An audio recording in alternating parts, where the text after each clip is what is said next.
Bismillahirrahmanirrahim.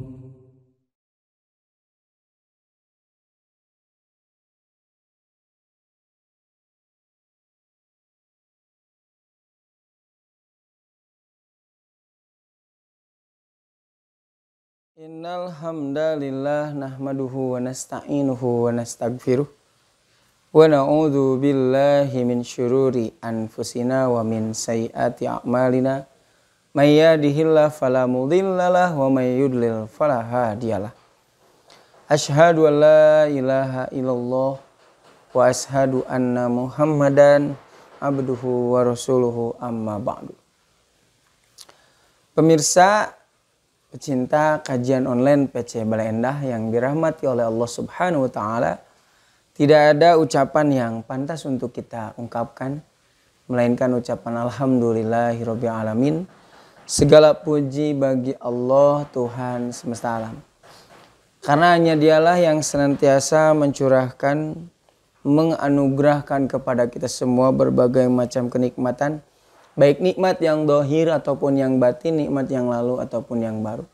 Semua itu patut kita syukuri, mudah-mudahan kita termasuk hamba Allah yang pandai bersyukur. Amin ya rabbal alamin. Pemirsa yang dirahmati oleh Allah Subhanahu wa taala, pada saat ini saya akan mencoba menggali kembali ayat yang dimana diawali oleh ungkapan ya ayyuhalladzina amanu. Lebih tepatnya saat ini adalah Quran surat At-Taghabun ayat ke-15. Allah Subhanahu wa taala berfirman, innama amwalukum wa auladukum fitnah. Hanya saja sesungguhnya harta kalian, demikian pula keturunan kalian itu merupakan fitnah. Ini sudah dijelaskan apa yang dimaksud dengan amwal, harta, demikian pula aulad, bagaimana. Demikian pula yang dimaksud dengan fitnah itu seperti apa. Dan saya juga sudah menjelaskan bagaimana sikap kita apabila memiliki harta, demikian pula bagaimana sikap kita memiliki keturunan. Supaya meskipun harta demikian pula keturunan ini merupakan fitnah, tapi kita bisa menjadikan harta demikian pula keturunan sebagai wasilah untuk senantiasa taat kepada Allah Subhanahu wa taala. Di sini ada sebuah penjelasan. Ada seorang ahli tafsir ya. Saya kutip dari Al-Muharrar Al-Wajij. Itu pengarangnya adalah Ibnu Atiyah. Bisa dicek di halaman 320 juz 5. Dan saya mengambil dalam aplikasi software Maktabah As-Hamilah. Saya memberikan judulnya itu masih berkaitan dengan keturunan, demikian pula harta itu merupakan fitnah. Gitu. Maka rahasia daripada mana tersebut di sini saya akan sampaikan sebagaimana yang dikutip oleh Ibnu Atiyah. Beliau mengatakan fitnatul juhali wal fasaqoti. Fitnah orang yang bodoh dan fasik. Sekali lagi, orang yang bodoh, demikian pula fasik. Famu'diyatun ila kulli fi'lin muhlakin. Famu'diyatun ila kulli fi'lin muhlikin. Jadi fitnah orang yang bodoh, demikian pula orang yang fasik, maka akan menjerumuskan kepada semua pekerjaan yang membinasakan. Jadi tadi bahwa harta demikian pula keturunan akan senantiasa menyebabkan sesuatu yang membinasakan kepada pemiliknya dengan sebab orang tersebut itu al-juhal, bodoh. Demikian pula yang kedua al-fasaqoh, fasik. Kenapa orang al-juhal, orang yang bodoh itu senantiasa dia itu kalah ketika memiliki harta dan keturunan, membinasakan dia, malah jauh dari Allah Subhanahu wa taala. Kemudian dia lupa akan hak-hak yang sebenarnya yang mesti ditunaikan. Karena al-juhal yang artinya bodoh itu tidak tahu keberadaan ketika Allah memberikan harta, demikian pula memberikan keturunan. Maka tidak tahu keberadaan mereka itu untuk apa. Nah, dari sinilah yang akan menjadikan keturunan, demikian pula harta akan mengakibatkan pemiliknya binasa. Oleh karena itu mesti diketahui keberadaan harta, demikian pula keturunan itu untuk apa. Keberadaan harta bukan hanya sekedar dimiliki atau dihabiskan begitu saja.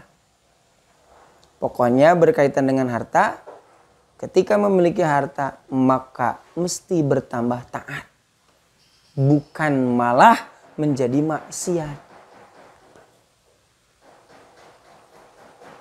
Di ayat yang telah saya jelaskan juga bahwa Allah Subhanahu wa taala berfirman melarang orang-orang yang beriman, la tulhikum, janganlah melalaikan kalian harta, demikian pula wala auladukum, demikian pula keturunan kalian, jangan melalaikan kalian an dzikrillah, dari mengingat Allah. Karena itu ketahuilah, seseorang ketika memiliki harta maka mestilah harta tersebut dijadikannya untuk bertambah dekat dan taat kepada Allah. Makanya ada sebuah pertanyaan, apakah hukum menjadi orang kaya? Jadi orang kaya itu hukumnya apa? Haram, wajib, sunat, makruh atau mubah? Tidak ada dalil yang menyatakan harus menjadi orang kaya atau dilarang menjadi orang kaya. Artinya ketika seseorang berusaha atau berharap ingin menjadi orang kaya, maka itu hukumnya mubah. Mubah itu artinya tidak ada nilai pahala apabila dia itu kaya, demikian pula tidak akan disiksa apabila seseorang itu tidak kaya. Hukum menjadi orang kaya itu tidak wajib, demikian pula tidak haram. Apabila menjadi orang kaya itu wajib, artinya ketika orang menjadi miskin itu berarti dosa. Sekali lagi, hukum menjadi orang kaya itu mubah.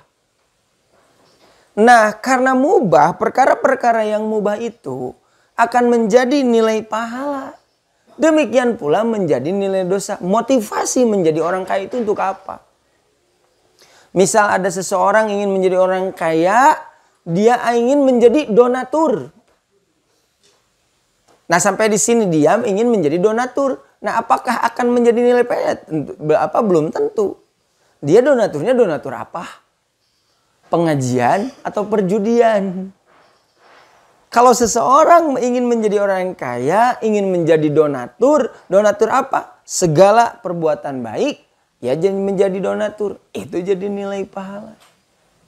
Demikian pula ketika seseorang menjadi orang yang kaya tapi ingin enak, nikmat, bermaksiat, ya jadi orang kayanya itu dosa. Karena itu sekali lagi, ketika memiliki harta atau berkaitan dengan harta mesti dipahami untuk apa harta tersebut. Tentu saja bagi orang yang beriman harus digunakan fisabilillah, jalan Allah, bukan fisabilis syaitan. Demikian pula akan menjadi kebinasaan ketika memiliki harta, demikian pula putra bagi orang fasik. Karena orang fasik itu adalah orang yang keluar jalur. Jadi sudah ada jalurnya, jalur yang telah Allah Subhanahu wa taala tetapkan itu sudah ada. Dan itu adalah keselamatan.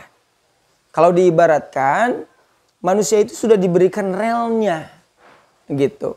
Ketika melewati rel ini, ya akan selamat. Tetapi kalau keluar dari rel ini, maka akan binasa. Siapa orang yang keluar dari orang fasik? Kenapa? Karena tadi tergoda dengan harta sehingga dia menyalahi hukum-hukum Allah, tergoda dengan memiliki keturunan sehingga dia itu mencari nafkah dengan cara yang haram. Oleh karena itu Ibnu Mas'ud mengatakan begini, Ibnu Mas'ud, la yaqulu ahadukum Allahumma simni anil fitnah. Jadi jangan berkata, ya Allah kalau berdoa jagalah aku dari fitnah. Jangan begitu berdoanya. Kenapa? Karena setiap orang pasti akan memiliki harta seberapapun itu. Begitu. Jadi tidak bisa kalau kita misalkan berdoa, ya Allah jagalah aku dari fitnah. Itu tidak akan mungkin. Karena fitnah kan artinya adalah ujian.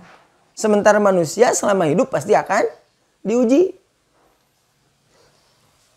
Maka yang benar doanya adalah Allahumma inni a'udzubika min mudillatil fitnah. Ini doanya istimewa. Ya Allah, sesungguhnya aku berlindung kepadamu dari fitnah-fitnah yang menyesatkan. Harta punya, keturunan punya. Yang kita berlindung dari Allah itu jangan sampai harta demikian pula keturunan ini menyesatkan kita. Nah itu yang mesti kita panjatkan kepada Allah.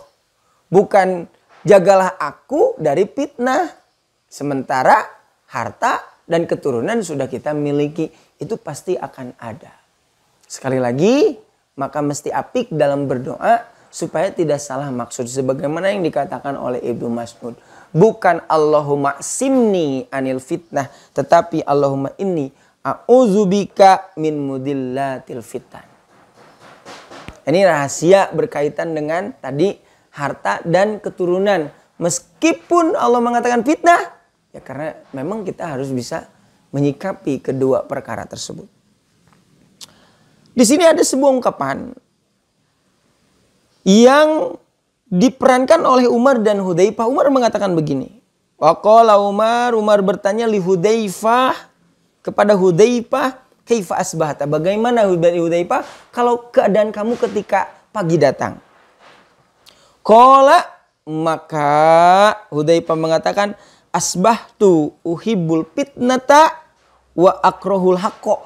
Hudzaifah mengatakan begitu. Ketika pagi datang, maka aku menyukai fitnah. Demikian pula membenci yang namanya kebenaran. Membenci yang hak. Dengan jawaban tersebut, maka Umar bertanya lagi. Faqala Umar, mahada? Apa maksudnya Hudzaifah yang kau jawab itu? Maka Hudzaifah menjawab, uhibbu waladi, aku mencintai anakku, wa akrahul mauta, dan membenci kematian. Dengan kisah ini berarti memberikan pelajaran bahwasanya jangan dibenci keturunan itu. Jangan dibenci harta itu. Silakan untuk menyukai karena memang itu merupakan fitnah yang tidak boleh. Yang kita mesti benci itu jangan sampai harta dan keturunan melalaikan kita dari mengingat Allah. Menjadikan kita maksiat, tidak taat kepada Allah, itu yang tidak boleh itu. Buktinya Hudzaifah mengatakan, aku mencintai anakku. Nah, karena itu merupakan sebuah goriza, insting yang memang Allah Subhanahu wa Ta'ala berikan. Yang tidak boleh itu tadi. Kecintaan kepada anak itu melebihi akan kecintaan yang memberikannya, yaitu Allah. Demikian pula Hudzaifah mengatakan, aku benci kepada kematian. Yang dimaksud adalah, ya karena memang pemahaman saya, yakni siapa sih yang ingin cepat-cepat meninggal? Siapa yang ingin cepat-cepat wafat?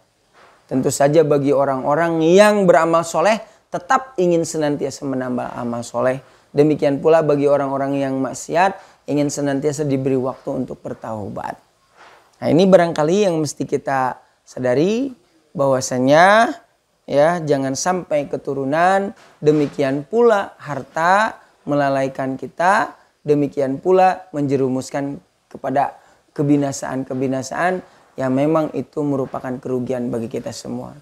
Demikian yang bisa disampaikan, mudah-mudahan ini menjadi pengingat buat kita semua.